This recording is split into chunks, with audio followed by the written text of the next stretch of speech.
of Israel and the army of Israel, pilots of Israel, soldiers of Israel, and the Mossad. And the combination of these two extraordinary capacities produced a decisive result. It set back the two tumors that were threatening the life of Israel, the nuclear tumor and the ballistic missile tumor, because they were planning to build 20,000 of these things and launch it on a country the size of New Jersey. And no country could withstand that. So what do you do when you have two things that are going to kill you? You have to remove them. With our combined effort, we did. But when you remove a tumor, doesn't mean that it can't come back. You have to constantly monitor the situation to make sure that there's no attempt to bring it back. So we've had a great achievement, and I think part of the effort of consolidating this and ensuring that we don't have to repeat this is to monitor this carefully.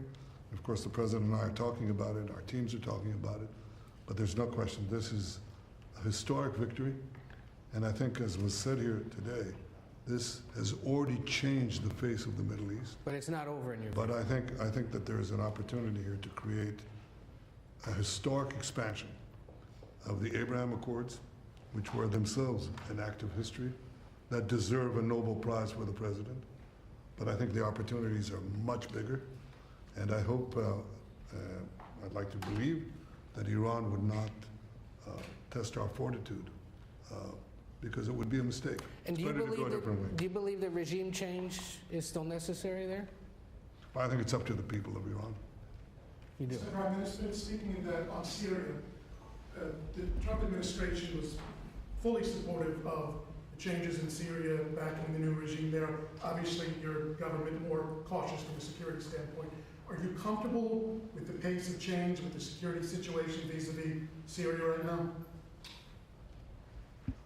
I think there's an opportunity to explore. I think that everyone understands that the situation has changed. Before that, Iran was essentially running Syria, okay, directly through Hezbollah. Hezbollah has been brought to its knees. Iran is out of the picture. So I think this presents opportunities for stability, for security, and eventually for peace. And I think that's been opened up also by the fact that the president has opened up a channel.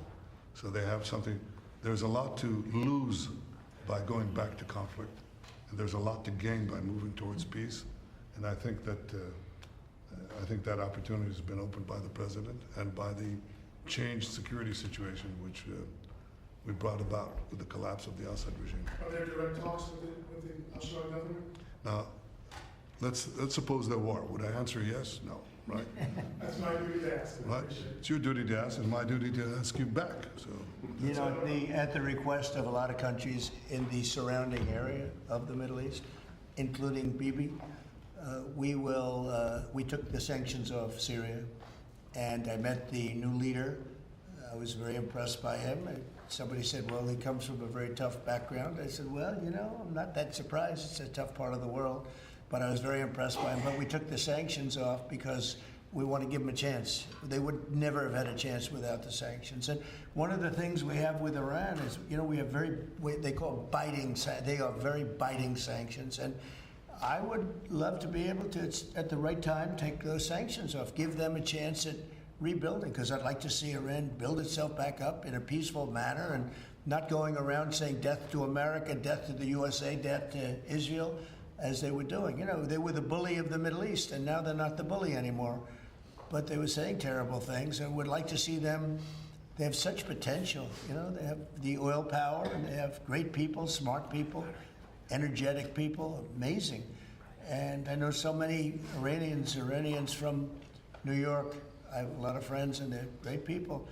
So it's a shame when you see a thing like this happen. But I think that taking the sanctions off of Syria is going to give Syria a great shot at making it. Mr. President, a congressional question. Are there any executive orders that you'd like to see Congress focus on when they come back in session? Do you have any that you prioritize to go first? Well, we've done a lot of them in the last, as you know, and I always say the great, big, beautiful bill. I add the word great. But it was the largest bill of its kind ever passed. We were talking about it before. It was beauty. But you know, a lot of the things that we did, executive orders, have been codified in the legislation that we just had passed. And we're going to be sending in a lot more over the next period of about 2 months separately. But a lot of it was part of that beautiful big bill. Mr. President, on tariffs, what happened to 90 trade deals in 90 days? As people Oh, are we've spoken to everybody. We know it's all done. Well, it's day 80. I told you, we'll make some deals, but for the most part, we're going to send a letter. We're going to say, welcome to the United States. If you'd like to participate in the greatest, most successful country ever. I mean, we're doing better than ever. We have, I don't think, and you're going to see these numbers soon. We've never had numbers like this. We've never had investment like this. We have more than 90. We're going to have much more than 90, but most of those are going to be sent a letter. This is exactly what I said. Now, we've made a deal with United Kingdom. We've made a deal with China. We've made a deal. We're close to making a deal with India. Others we met with, and we don't think we're going to be able to make a deal, so we just send them a letter. If you want to play ball, you have to. This is what you have to pay. So as far as I'm concerned, we're done. We're sending out letters to various countries telling them how much tariffs they have to pay. Some will maybe adjust a little bit depending if they have a cause. We're not going to be unfair about it. And actually, it's a small fraction compared to what we should be getting. We could be asking for much more. But for the sake of relationships that we've had with a lot of really good countries, we're doing the way I do it.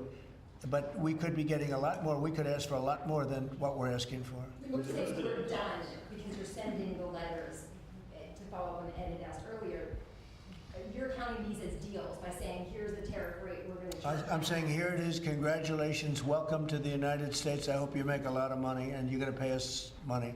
They were ripping us. They were charging us tariffs at levels that nobody's ever seen before. We have some countries who are charging 200% tariffs and making it impossible to do business.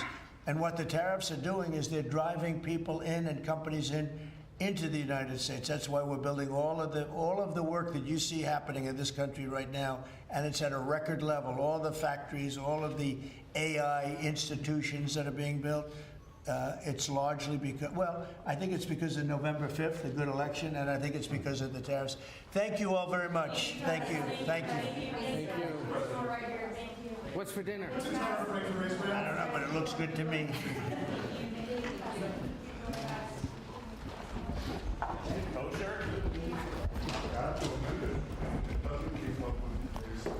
We're going to wrap it. Thank you, Caroline.